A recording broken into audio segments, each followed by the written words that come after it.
السلام علیکم ورحمۃ اللہ وبرکاتہ۔ بہت سارے احباب جو ہیں اکثر ان معاملات میں پریشان رہتے ہیں کہ بچے جو ہیں پڑھے لکھے بھی ہیں، حالات میں جتنی تعلیم ایجوکیشن چل جاتی ہے، کیش ہو جاتی ہے، اتنے پڑھے لکھے ہیں، عمر بھی ٹھیک ہے، شکل صورت بھی اچھی ہے، سب کچھ ٹھیک ہے، رشتے نہیں ہو رہے، رشتے نہیں آ رہے۔ تو بجائے یہ کہ رشتے نہیں آ رہے کا حل کچھ بڑے بوڑھوں سے پوچھ لیا ہوتا یا کسی اللہ والے سے پوچھ لیا ہوتا تو ہمارے یہاں پھر دوسرے چکر شروع ہو جاتے ہیں، گمراہی کے دروازوں میں داخل ہونا پڑتا ہے اور پھر وہاں بتایا جاتا ہے کہ بہت بڑی بندش ہے، اتنا بڑا چائنا کا تالا دفن ہے سمندر کے اندر اور پتلے گڑے میں، تعویذ چلے میں، ٹھیک ہے نا۔ تو بندہ بجائے وہ ایک اچھی کیفیت پیدا ہونے کے ان کے بعد جا کے اور ذہنی طور پر پریشانی گھر میں بڑھ جاتی ہے اور سارا بندہ جو ہے پورے خاندان پہ شک اور وہم کی نظروں میں آ جاتا ہے کہ فلانی آئی تھی تو اس نے یہ ڈال دیا ہوگا، فلانا آیا تھا تو اس نے یہ کر دیا ہوگا، ہے نا۔ تو ایسی ان تمام صورتوں میں کوئی چیز آپ کو رکی ہوئی محسوس ہوتی ہے، جیسے آپ کے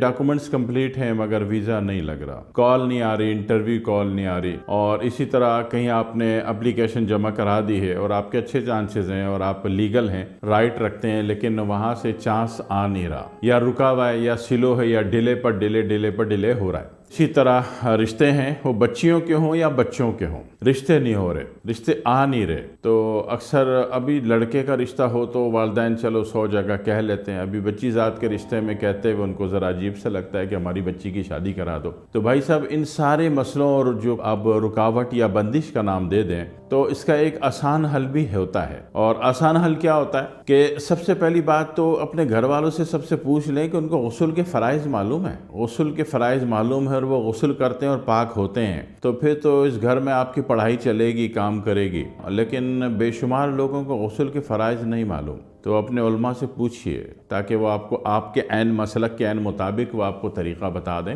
اور آپ کا غسل اتنا صحیح ہو جائے کہ آپ واقعی پاک بھی ہوتے ہوں، ٹھیک ہے نا۔ تو گھر میں پاکی ہوگی تو عمل چلتا ہے، گھر میں ناپاکی ہوتی ہے تو عمل نہیں چلتا، ٹھیک ہے، یاد رکھیے گا۔ یا پڑھنے والا کہتا ہے میں نے تو فلانی چیز پڑھی تھی، بجائے کام ہونے کے بیڑے کا غرق ہو گیا۔ تو بیڑے کا جو غرق ہو گیا، جب ان سے پوچھا بھائی صاحب غسل کے فرائض سنا دو تو ان کے پتہ چلا کہ والدین آبا و اجداد کو بھی نہیں آتے تھے۔ تو یہ چیز بیسک صحیح ہونی چاہیے، آپ کی بیس ٹھیک ہوگی تو آگے گاڑی چلے گی۔ تو اگر یہ بیس ٹھیک ہے تو پھر کام بہت آسان ہے۔ نئے چاند نئے اسلامی مہینے میں جو پہلا جمعہ آئے گا، پہلا جمعہ، دوسرا جمعہ، تیسرا جمعہ، بس کتنے دن عمل کرنا ہے؟ 3 دن۔ کس دن؟ جمعے کے دن۔ کوئی لمبی کہانی نہیں بتا رہا میں، صرف جمعے والے دن عصر سے مغرب آپ عصر پڑھتے ہیں تو ٹھیک ہے، یا آپ ظہرین پڑھ کے بیٹھ گئے تو ٹھیک ہے، جیسے عصر کی اذان ہوتی تو آپ بھی شروع ہو جائیں۔ عصر سے مغرب کی اذان تک جو ہے آپ نے ہی پڑھنا ہے۔ کیا پڑھنا ہے؟ چھوٹا سا جملہ ہے، یا اللہ یا رحمان یا رحیم یا ذو الجلال والاکرام، بس۔ سورہ رحمان سنی آپ نے؟ کہاں سے شروع ہوتی؟ الرحمن۔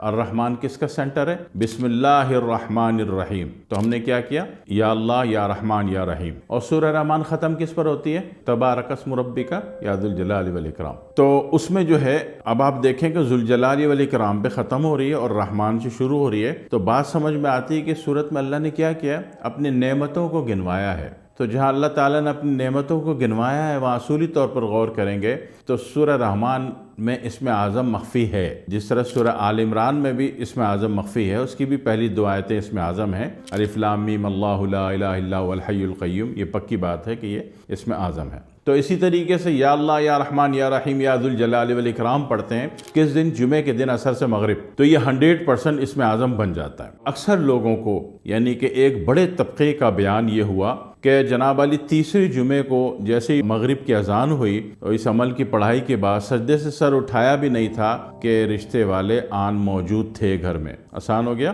عصر کی اذان ہوتے ہی آپ نے نماز پڑھ لی اور جناب علی نماز پڑھتے ہی جناب علی آپ نے پڑھائی شروع کر دی، یا اللہ یا رحمان یا رحیم یا ذو الجلال والاکرام، یا اللہ یا رحمان یا رحیم یا ذو الجلال والاکرام۔ یہ پڑھتے پڑھتے جیسے مغرب کی اذان ہونے والی ہوئی، لاؤڈ اسپیکر کی کھڑکھڑاہٹ کی آواز سنائی دی، فوراً سجدے میں جا کے اللہ تعالیٰ سے دعا مانگ لیں۔ اگر دل سے کرتے ہیں، توجہ سے کرتے ہیں، رغبت سے کرتے ہیں، یقین سے کرتے ہیں کہ میں اپنے رب کو پکار رہا ہوں اور جو پڑھ رہے ہیں وہ ٹھیک ہے، وہ چیز ٹھیک ہے، قرآن میں آ رہی ہے، تو اس میں اللہ کی مدد آ جاتی ہے۔ اور نارملی 3 جمعے کو صرف 3 جمعہ یہ کام کرنا ہوتا ہے کہ بندش و رکاوٹ نام کی چیز، وہ ایجوکیشن میں رکاوٹیں آ رہی ہوں، سارے نمبر کمپلیٹ ہیں مگر میڈیکل میں ایڈمیشن نہیں ہو رہا، یا جو ویزے میں رکاوٹ آ رہی ہو، یا رشتوں میں رکاوٹ آ رہی ہو، یا کسی بھی بڑے اور بھاری کام میں رکاوٹ آ رہی ہو، تو اس صورت میں یہ عمل کر لیا جاتا ہے۔ اور بہتر ہوتا ہے کہ بندہ خود کرے۔ بندے کا جو خود اضطراب ہوتا ہے نا، یہ دعا تک جاتا ہے۔ جیسا کہ آپ نے امن خلق کے 20ویں پارے کی دوسری آیت میں پڑھا ہوگا